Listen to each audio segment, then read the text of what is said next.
The mirrored surface of the lake rippled as Lira knelt beside it. Her reflection wavered.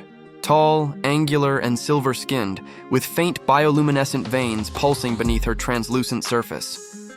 She sighed and ran a clawed finger over her cheek, tracing the faint scars that refused to fade. On her world, Verelion, a planet of radiant beings sculpted from living crystal and light, she was considered flawed. Her glow was uneven, her form less symmetrical than the others, her wings smaller and imperfectly shaped. To her people, she was dull. Lira had learned to accept the stares, the whispers, the subtle recoils. Beauty was everything in Verelion society. Brilliance determined status. But Lyra's light flickered faintly, and so she lived quietly on the outskirts of the shining cities, tending the forests and listening to the songs of the wind. She was used to being unseen, until the day the sky tore open.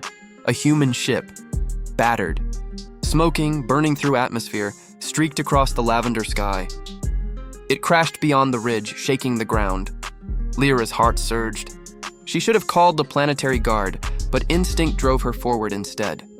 She sprinted through the silver grass until she reached the crash site.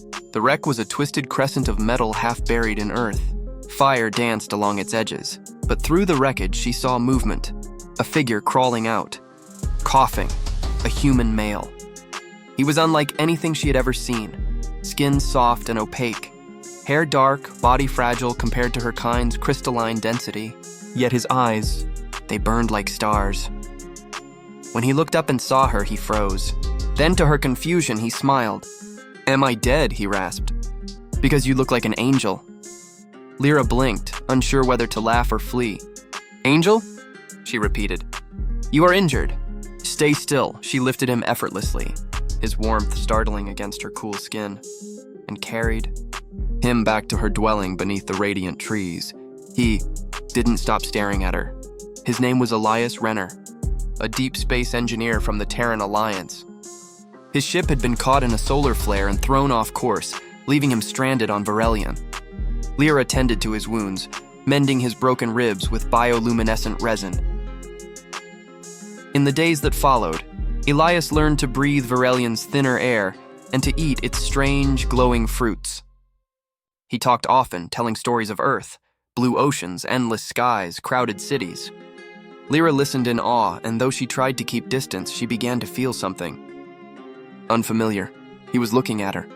Not the way her people did, with judgment or pity, but with wonder. One evening, as the twin moons rose and scattered light across her translucent wings, she caught him staring again. "Why do you look at me like that?" she asked softly. "Because you're beautiful," he said simply. She turned away, her glow dimming. "You should not lie. I am defective. Even my people do not see beauty in me."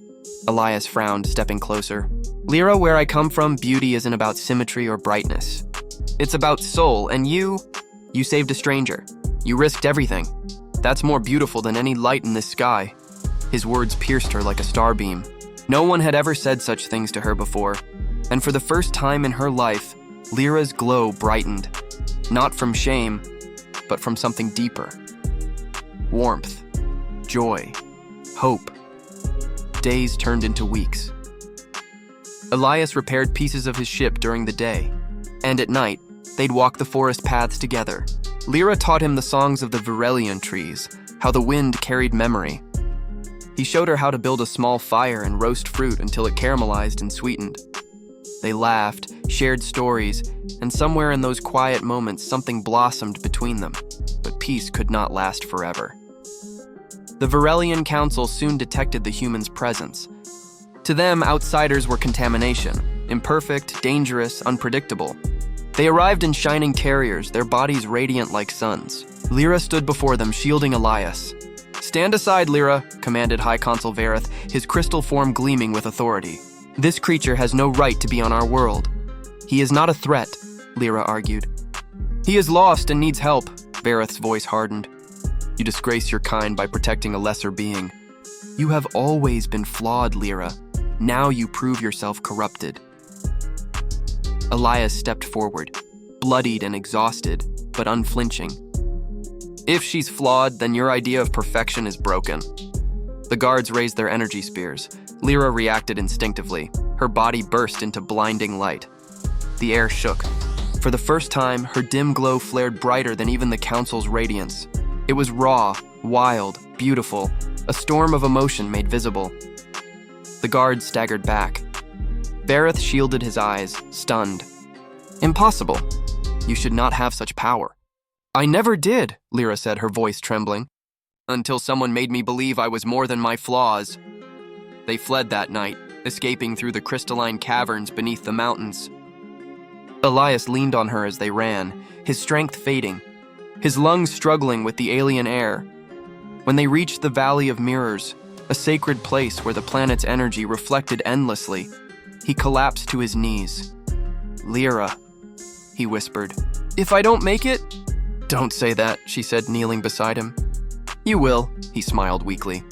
If I don't, promise me you'll keep shining, for both of us. She pressed her hand against his chest, feeling the faint pulse of his heart. You brought me light. Elias, I will never stop. Then she did something no Varelion had ever done. She shared her essence.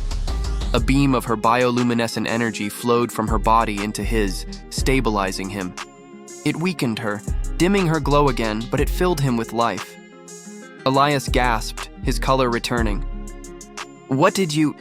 I gave you part of me, she said softly. Now, you can survive here. He looked at her in awe. You shouldn't have done that, she smiled faintly. You said beauty is soul. Then now my soul lives with you. The next dawn was silent. The council ships hovered above the valley, searching. Lira and Elias stood together beneath the rising light. He looked at her, truly looked, and said, You know what's funny? Back on Earth, I never thought I'd meet anyone like you. You're everything we dream about when we talk of angels, starlight, and hope. She lowered her gaze shyly. And I never thought I would be seen at all. He reached out and lifted her chin. Then let me be the one who always sees you. When their hands touched, the glow from her fingers spread to his, intertwining light and flesh. The valley reflected it, endless versions of them shining in every direction. Human and alien, imperfect and infinite. For the first time, Lira did not hate her reflection. Weeks later, the Terran rescue fleet finally arrived. Elias's ship had sent a distress signal before crashing, and Earth had come searching. He didn't want to leave, but Lira insisted. Your home calls to you. You must go. And you? He asked. She smiled sadly. I will stay. My people need to learn. Perhaps one day they will understand. He hesitated, then pulled from his wrist a small device. A communicator. Then keep this. It'll reach me, even across the stars. She accepted it, her fingers trembling. Will we meet again? He smiled. Across galaxies if I have to. When his ship lifted off, she watched the streak of light fade into the horizon, and for the first time she did not feel dull or broken. Her light burned steady, soft, radiant, beautiful. Epilogue. 2 years later, the stars shimmered above Virelion's sky. The planet had changed. The council had been humbled when Lyra's light had outshone theirs. Now, new generations spoke her name with reverence, Lira, the bright-hearted. She sat beside the lake again, her reflection steady and strong. Then the communicator at her side flickered. A familiar voice came through the static. Hey, Starshine, I made it back to you. She looked up and saw a ship descending, smaller than before but familiar. Her heart leapt. When Elias stepped out, older, scarred, smiling, she didn't hesitate. She ran to him. He laughed, breathless. Still think you're unattractive? She smiled, her glow bright enough to light the valley. Only when you're not looking at me.